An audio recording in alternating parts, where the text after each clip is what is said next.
नमस्कार, मी कविता आपणा सर्वांचं स्वागत करते कुकिंग विथ कविता या चॅनेलमध्ये। मंडळी, आज आपण पाहणार आहोत गुणकारी असा पेठ्याचा रस। चला तर मग बघूया त्यासाठी लागणारे साहित्य। सफेद पेठ्याचा ज्यूस करण्यासाठी इथे मी सफेद पेठा घेतलेला आहे। अर्धा किलो आहे हा। सफेद पेठा म्हणतात याला, किंवा आपल्या मराठी भाषेत याला कोहळा सुद्धा म्हणतात। आपण घरी जेव्हा नवीन घर वगैरे घेतो तेव्हा तिथे वरती आपण एक लाल कपड्यामध्ये फळ बांधतो, त्यालाच कोहळा म्हणतात। त्याच कोहळ्याचा ज्यूस आपल्याला करायचा आहे। आपण म्हणतो ते घराच्या दृष्टीने, आपण म्हणतो की एखादे नजर लागू नये म्हणून आपण तो कोहळा बांधतो, परंतु त्या कोहळ्याचे आपल्या शरीराला पण चांगले फायदे आहेत। आता याचा ज्यूस कसा काढायचा हे मी तुम्हाला सांगते। अशा पद्धतीने आपण कापून घ्यायचा आणि हा मधला भाग बियांचा पूर्ण काढून घ्यायचा।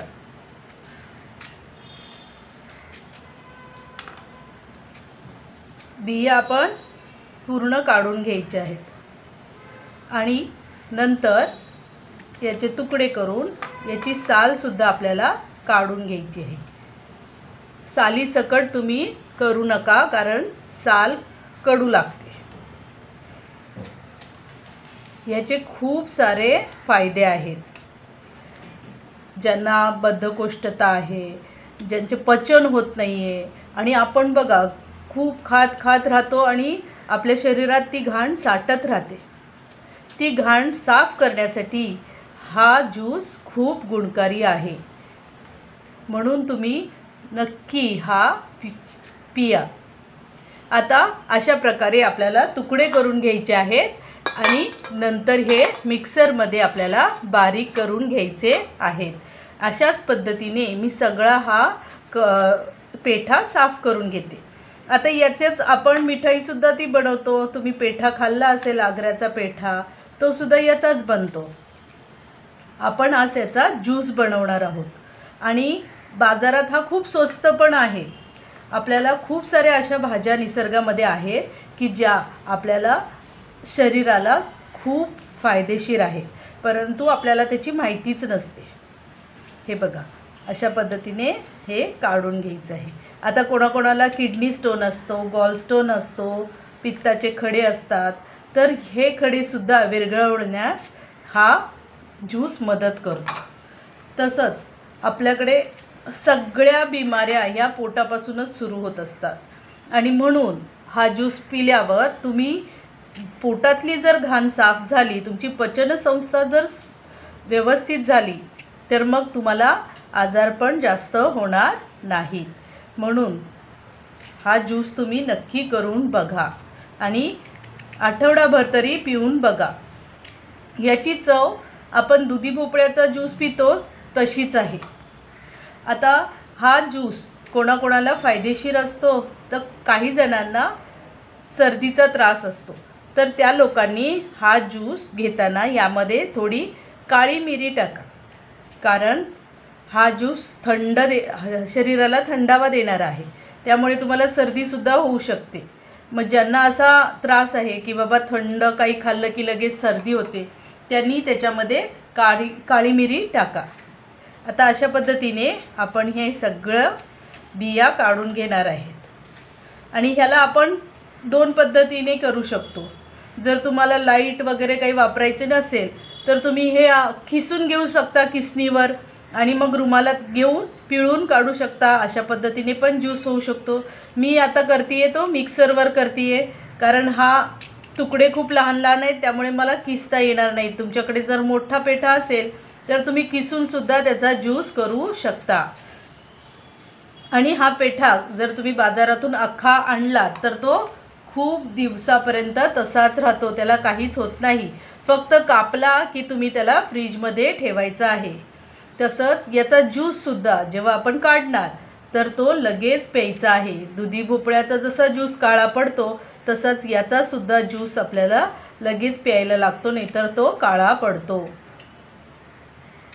आता यामध्ये कोणकोणत्या गुणकारी गोष्टी आहेत, तर यामध्ये फायबर खूप मोठ्या प्रमाणात आहे, त्यामुळे आपल्या आतड्यांमध्ये जे काही घाण असते, जसं टॅमॅटोच्या साली म्हणा किंवा न पचलेलं अन्न म्हणा, हे सगळं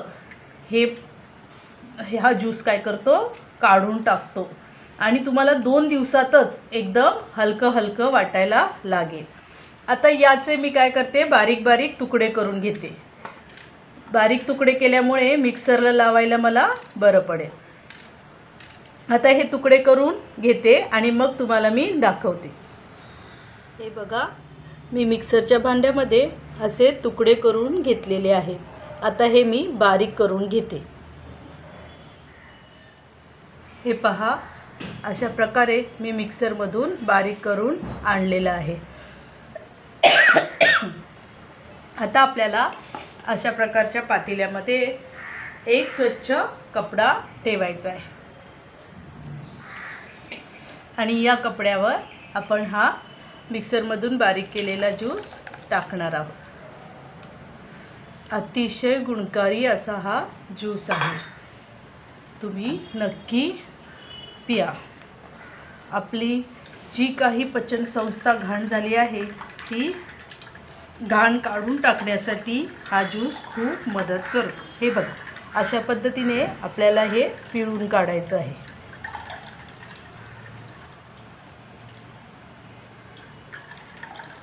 हे बघा, जितका काढता येईल तितका आपल्याला पिळून काढायचा आहे. तुम्ही खिसून सुद्धा काढू शकता आणि राहिलेला जो चोथा आहे तो तुम्ही परोठा वगैरे बनवू शकता किंवा झाडांमध्ये सुद्धा खत म्हणून टाकू शकता.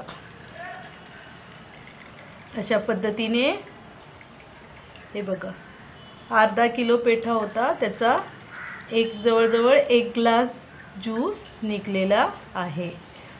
मिक्सरमधून जर बारीक नाही झालं तर थोडंसं पाणी टाकायचं, जास्त पाणी टाकायचं नाही. हे बघा, अशा पद्धतीने आपला पेठ्याचा ज्यूस रेडी झालेला आहे. बघा, 1 ग्लास ज्यूस रेडी झालेला आहे. आता हा ज्यूस पिताना सुद्धा एकदम प्यायचा नाही आहे, तर एक घोट करून आपल्याला हा ज्यूस प्यायचा आहे. तरच हा ज्यूस काय करतो, फायदा करतो. तुम्ही गटागटा सगळा पिलात तर तो तेवढा फायदा करणार नाही. एक घोट घ्यायचा, थांबायचं, एक घोट घ्यायचा, थांबायचं. अशा पद्धतीने तुम्ही या ज्यूसचं सेवन करा. तुम्हाला माझा हा व्हिडिओ आवडला असल्यास माझ्या चॅनेलला लाईक करा, शेअर करा आणि सबस्क्राईब करायला विसरू नका. व्हिडिओ पाहिल्याबद्दल धन्यवाद.